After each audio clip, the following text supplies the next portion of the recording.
আসসালামু আলাইকুম এভরিওয়ান। আশা করি আপনারা সকলে ভালো আছেন। আলহামদুলিল্লাহ আমিও আল্লাহর রহমতে অনেক অনেক অনেক ভালো আছি। অনেক দিন পর আপনাদের সাথে আবার চলে এলাম একটু গল্প করতে। তো 2025-এর এটা হচ্ছে আমার ফার্স্ট ব্লগ। এই ব্লগটা আমি স্টার্ট করছি আমার ছোট খালামণির বাড়ি থেকে। তো আমরা সবাই না, আমি আর আমার ভাবি দুজনে ছোট খালামণির বাড়িতে বেড়াতে এসেছি। তো এবার আসি, হ্যাঁ, একটু মানে মুড়ি মাখানোর কথায়। কারণ এটা আমার ছোট খালামণির মেয়ে, খালাতো বোন। এ আর কি মুড়ি মাখছে। মানে এটা হচ্ছে ভীষণ একটা স্পেশাল খাবার, যেটা একা একা কখনোই ভালো লাগে না। বোন এই মুড়ি মাখাটা মাখছে। প্রথমে গাজরটাকে গ্রেট করে নিয়েছে। পেঁয়াজ আছে, চানাচুর আছে। তারপরে আমার নানুমা করে কাসুন্দির আচার, হোমমেড, নানুমার নিজের হাতের বানানো আচার। আচার, সব রকম তেল টেল দিয়ে একদম দারুণ হয়েছে মুড়ি মাখাটা। চানাচুর মিষ্টি মিষ্টি ছিল চানাচুরটা। তো মানে মুখের মধ্যে কিশমিশগুলো পড়ছিল, এত টেস্টি লাগছিল খেতে যে কি বলবো। আর তার সাথে তো চপ বেগুনিও ছিল। মানে সবাই মিলে একসাথে খাওয়ার যে মানে এত মজা। অনেক দিন পর এইভাবে মুড়ি মাখা আমরা আবার খেলাম নানির বাড়ি, মানে খালামণির বাড়িতে। এ কারণ আগে আমরা প্রায় খালামণিরা আমরা খেতাম এগুলো। তো অনেক দিন পর বেশ বেশ ভালো লাগলো আজকের ইভনিংটা। তো দেখুন, কথা বলতে বলতে মানে মুড়ি মাখা মুড়িটাও মানে শেষ হয়ে গেছে। এরপর চা, মানে চাটা যে এত সুন্দর হয় যে কি বলবো। কিন্তু এটা মানে কি কোম্পানির চা আমি ঠিক জানি না, কিন্তু ভীষণ টেস্টি চাটা। এটা মানে এটা একটা গাজরের একটা কিছু করেছিল খালামণি, ডেজার্ট টাইপের। তো ভীষণ টেস্টি হয়েছিল, এত টেস্টি হয়েছিল যে কি বলবো। তো যখন প্রথম আমরা এসেছিলাম তো খালামণি ক্ষীর বানিয়েছিল। তো সেই ক্ষীরের ভিডিও আমার করা হয়নি। আসলে অনেক দিন তো ভিডিও করা হয়নি, তো তাই জন্যে ভুলেই গেছিলাম যে ভিডিও বানাতে। তো ভাবলাম যে খালামণির বাড়িতে এসেছি তো একটু ভিডিও করা যাক। তো এই যে ডেজার্টটা আছে ভীষণ টেস্টি হয়েছিল। এই রান্নাটা, মানে এই দিনটা আমি কিন্তু নেক্সট ডেতে দেখাচ্ছি, আপনাদের সাথে শেয়ার করছি একটা ইউনিক রেসিপি।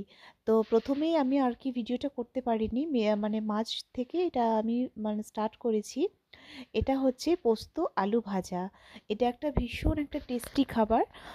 এটা আমি একটু বলে দিই আপনাদেরকে কিভাবে করতে হয়েছে। একটু বেশ তেল লাগে এই মানে এই পোস্ত আলু ভাজাতে একটু বেশ তেল লাগে, অনেকটা বেশি তেল লাগে।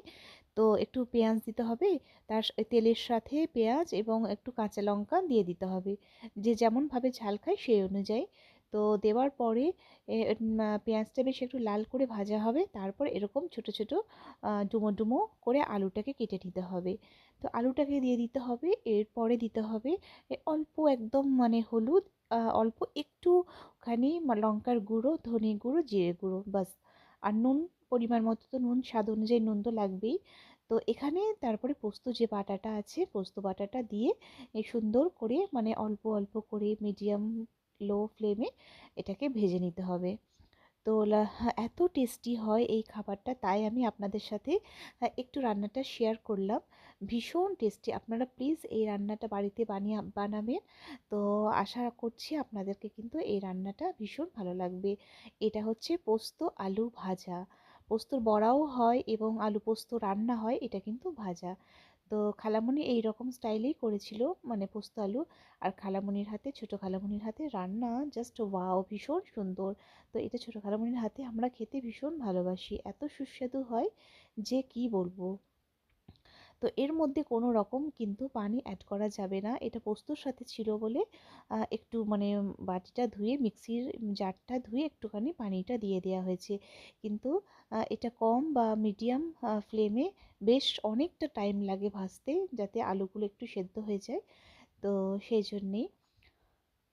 তো এটা মোটামুটি মানে ভাজা হচ্ছে। তো এখানে আপনাদের আরেকটা রান্না দেখায়, এটা মাছ রান্না। তো খালামণি এটা ভীষণ সুন্দর করে রান্নাটা। একটু বেশি পেঁয়াজ দিয়ে, কাঁচা লঙ্কা, ধনেপাতা, টমেটো, মটরশুঁটি দিয়ে রান্নাটা হয়। এখানে দেখুন, আপনারা দেখতে পাচ্ছেন খালামণি কিন্তু দুটো ডিমও দিয়েছে। এটা আপনার অপশনাল, আপনি ডিম দিতেও চাইলে ডিম দিতে পারেন, না চাইলে আপনি স্কিপও করতে পারেন। তো খালামণি এটা ডিম দিয়েও করেছে, বা ডিম দিয়ে করলেও কিন্তু বেশ ভালো লাগে, দুটো ডিম অ্যাড করে দিলেন। কিন্তু মানে আপনারা যদি ডিম দিতে চান দিতে পারেন, যদি না চান সেটাও করতে পারেন। তাহলে দুটো টেস্টই কিন্তু অসাধারণ হয়। এইভাবে আপনারা বাড়িতে একবার রান্নাটা করে দেখুন, আশা করছি ভালো লাগবে রান্নাটা। যদি ভালো লেগে থাকে তাহলে কিন্তু প্লিজ আপনারা কমেন্ট করতে ভুলবেন না, অবশ্যই কিন্তু কমেন্ট করবে। পোস্ত আলু ভাজা খেতে ভালোবাসি বলে খালামণি কিন্তু আমাদের জন্যে কিন্তু স্পেশালি করছে এই রান্নাটা। আর খালামণির হাতে তো রান্না খাওয়া হয় না সেরকমভাবে। তো অনেক দিন পর আবার খালামণির বাড়িতে এলাম। খালামণি অনেক রিকোয়েস্ট করেছিল আয় আয়, কারণ আসাই তো হয় না না। তো এলাম বলে খালামণি আমাদের ফেভারিট ফেভারিট জিনিস রান্না করে খাওয়াচ্ছে। এরপরে খালামণি বলল যে একটু চিনিটা অ্যাড করতে, মানে বেশি না, আর যেরকম আলু থাকবে বা যেরকম রান্না থাকবে সেই অনুযায়ী কিন্তু স্বাদ অনুযায়ী চিনিটা দিতে হবে। যে যেরকম অনুযায়ী একটু মিষ্টি দিলে কি হয়, একটু মানে রান্নার টেস্ট কিন্তু দ্বিগুণ বেড়ে যায়। তো স্বাদ অনুযায়ী কিন্তু অল্প চিনি দিলে বেশ ভালো হয়। চিনি কিন্তু মাস্ট, চিনি না দিলে কিন্তু টেস্টটা আসবে না। এবার আপনারা যদি না খেতে চান সেটা আলাদা ব্যাপার, সেটা স্কিপ করে যেতে পারেন। এরপরে রান্নাগুলো হয়ে গেছে। এরপরে সকালে আমাদের রান্নার পরে প্রায় 11টা বাজে এখন। তো সকালে আমরা খেয়েছিলাম মানে অল্প কিছু ডিম সেদ্ধ, চা, বিস্কিট খেয়েছিলাম। তো এইটা খালামণি একদম স্পেশালি আমাদের জন্যে, আমার জন্যে করছে। আমি এটা ভীষণ ভীষণ ভীষণ ভীষণ খেতে ভালোবাসি। ওয়ান অফ মাই ফেভারিট এই যে মানে খাবারটা, যেটা আমি মানে কি বলবো, এইটার নাম হচ্ছে ধুকি। আমরা কিন্তু ছোট থেকে ধুকি পিঠে বলে জানি, কিন্তু এখন কিন্তু এটাকে ভাপা পিঠা বা বিভিন্ন ধরনের নামকরণ করা হয়েছে এই পিঠাটার। কিন্তু ভীষণ একটা আমার ফেভারিট জিনিস এটা, মানে আমি এত খেতে ভালোবাসি যে মানে এত খেয়েছি ছোট থেকে যে এটা খেয়েও কিন্তু আমার মন ঠিক মতো ভরেনি, মানে আরও চাই আরও চাই এরকম ব্যাপার। তো খালামণি বলল যে এটা আমি বানিয়ে খাওয়াবো আজকে নাস্তাতে। তো এটা ধুকি। হ্যাঁ, তো দেখতে পাচ্ছেন প্রথমে আটা নেওয়া হয়েছে, তারপরে একটা জায়গাতে পানি, তার সাথে একটু পরিমাণ মতো নুন, লবণটা একটু দিলে কি হয় টেস্ট একটু বেশ ভালো লাগে, ভালো হয়। তো নুনের সাথে পানিটা মিক্সড করে নিয়ে এবার খালামণি কিন্তু এটাকে মাখছে। আর গরম গরম দেওয়া হয়েছিল, এত ভালো লেগেছিল। এটা কিন্তু খালামণি প্রেশার কুকারে করবে। প্রেশার কুকারে যে সিটিটা থাকে, হুইসেলটা, সেটা কিন্তু খুলে নেওয়া হয়েছে। এবং পানিটাকে দিয়ে, পানি এর ভেতরে পানি আছে প্রেশার কুকারের ভেতরে, পানিটা দিয়ে ওটা বেশ খানিকক্ষণ ফুটবে। ফোটার পরে আপনাদেরকে দেখতে থাকুন যেটা কিভাবে হচ্ছে।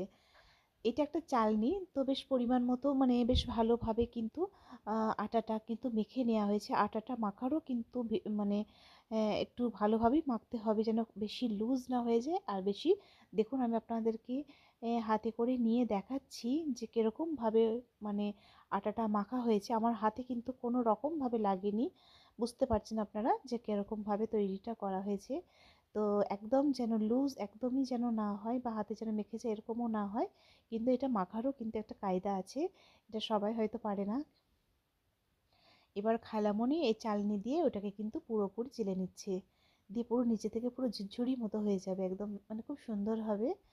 আর আমার কিন্তু মানে ধুকিটা কিন্তু গুড় দিয়ে খেতে বেশি ভালো লাগে। আপনাদের কার কার ধুকি পিঠা খেতে ভালো লাগে প্লিজ কমেন্ট করে জানাবেন।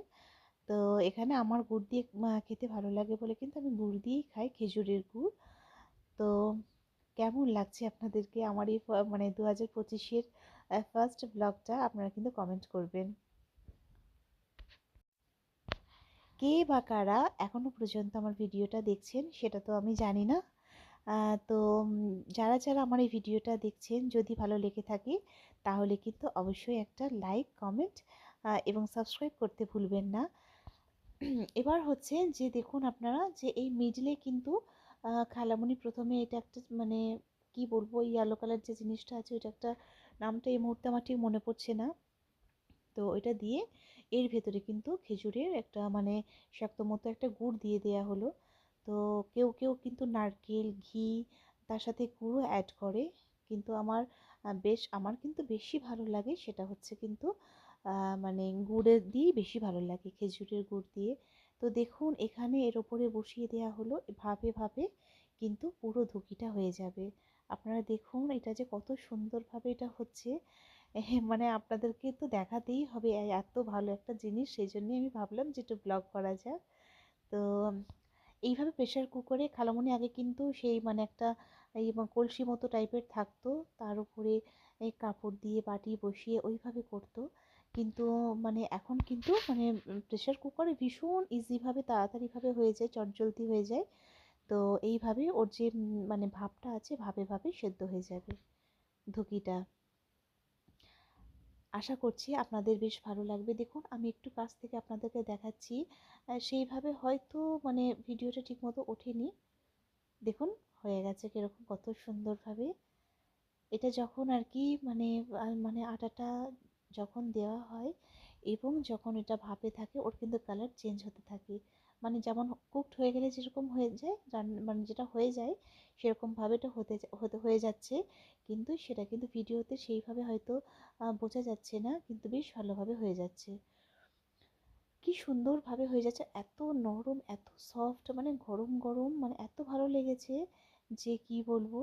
তো মানে খালামণি গরম গরম করছিল আর আমরা গরম গরম খাচ্ছিলাম। ভীষণ ভীষণ ভালো লেগেছে। থ্যাংক ইউ সো মাচ খালামণি, এত এত আমার ফেভারিট টেস্টি ধুকি পিঠা খাওয়ানোর জন্যে। কারণ এটা আমি মানে thank you thank you thank you বলেও শেষ করতে পারবো না, আমার প্রিয় জিনিস খাওয়ার জন্যে। এটা সাধারণত কিন্তু শীতকালেই হয়, গরমকালে হয় না। দেখুন পুরো একদম গরম গরম, এই সবে জাস্ট নামানো হলো, এখনো পর্যন্ত কিন্তু ভাপ উঠছে। এটা শীতকালে হয়, গরমেতে পিঠে খাওয়া হয় না, শীতকালেরই পিঠে খাওয়া হয়। তো আমার এই মানে ব্লগ কেমন লাগছে আপনারা কিন্তু কমেন্ট করতে প্লিজ ভুলবেন না। অবশ্যই কমেন্ট করে জানাবেন যে এই ভিডিওটা আপনাদেরকে কেমন লাগছে। এরপরে আসতে চলেছে আরও নতুন নতুন ভিডিও। তো সঙ্গে থাকুন, দেখতে থাকুন, আশা করছি আপনাদেরকে কিন্তু আপনাদের অনেক ভালো লাগবে। ধুকিগুলো কিন্তু খুবই নরম হয়েছে, সফট হয়েছে। আর খেতে কিন্তু মানে কি বলবো, টোটালি স্পিচলেস, মানে আমার কোনো ভাষা নেই যে আমি কি বলবো। এর কোনো তো মানে এর টেস্ট কিন্তু আমি বলে বোঝাতে পারবো না। কারণ আমার কাছে কিন্তু ভীষণ প্রিয় একটা খাবার কিন্তু পিঠে, ভীষণ, এই তো খেজুরের গুড় দিয়ে খাওয়া হচ্ছে। তো মানে ভীষণ ভীষণ টেস্টি। আমার ছেলেও তো আমার মতনই হয়েছে, ও কিন্তু আমার যেগুলো ফেভারিট আমার ছেলের কিন্তু সেগুলোই ফেভারিট, ও ভীষণ খেতে ভালোবাসে ধুকি। ভাবিও খাচ্ছে, ভাবিরও ভালো লাগে। ভাবিকে বললাম কেমন লাগছে খেতে, বললো হ্যাঁ বেশ ভালো লাগছে। ভাবিরও ছোটো থেকে খাইনি, কিন্তু বিয়ের পর থেকেই ধুকি খাই ভাবি। বলছে বউ টেস্টি, ধুকিটা ভীষণ ভালো লেগেছে। কারণ সবাই এ তো এটা মানে বর্ধমান, মুর্শিদাবাদ এইসব ডিস্ট্রিক্টেরই খাবার। এখন সেটা হাওড়াতে বা কলকাতায় এসেছে এগুলো, কিন্তু এগুলো কিন্তু আগে কিন্তু মানে অনেকজন আছে নামও শোনেনি বা জানে না। হাওড়া বা কলকাতায় কিন্তু এগুলো পাওয়া যেত না। এগুলো মুর্শিদাবাদ, বর্ধমানের পিঠে। হ্যাঁ এখন সব ইউটিউব দেখে দেখে মানে সব কলকাতায় বিক্রি হচ্ছে, ভাপা পিঠে নামে পরিচিত, এখন সবাই মোটামুটি জানে। কিন্তু এগুলো কিন্তু মানে বর্ধমান, মুর্শিদাবাদ, বীরভূম এইসব সাইডেই কিন্তু এগুলো হয়। ছেলে খাচ্ছে, ছেলে খেয়ে তো খুব খুশি যে খুব টেস্টি হয়েছে, ভীষণ ভালো লাগছে ওর খেতে। আমারও ভীষণ ভালো লেগেছে, সবাই মিলে আমরা খাচ্ছিলাম, খালামণি তৈরি করছিল গরম গরম, আর এদিকে সবাই মিলে একসাথে গরম গরম ধুবি খাওয়া হচ্ছিল। আলহামদুলিল্লাহ আজকের দিনটা কিন্তু খুব খুব খুব ভালোভাবে কাটলো। আমার মনের মানে মতো পছন্দের মতো ও খাবার হয়েছে, মানে কি বলবো। তো খালাতো বোন ও আবার গুড় দিয়ে খায় না, ও আবার তো মানে একটু মাংস দিয়ে খেতে বেশি ভালোবাসে। ও গুড় দিয়ে একদমই খাবে না, ও মাংস দিয়েই খেতে ভালোবাসে। খাওয়ার রুচি সবার আলাদা আলাদা ধরনের হয়, টেস্ট আলাদা আলাদা হয়, যে যেটা খেতে পছন্দ করে। আমার কিন্তু তরকারি বা মাংস দিয়ে আমি একদমই খেতে পারি না। আম, তো আমার মানে অবশ্যই কিন্তু গুড় দিয়ে খেতে বেশি ভালো লাগে। তো আজকের এই ব্লগটা কেমন লাগলো প্লিজ জানাবেন। এখানেই আমি আমার গল্প কথা শেষ করলাম। আল্লাহ হাফিজ, আসসালামু আলাইকুম।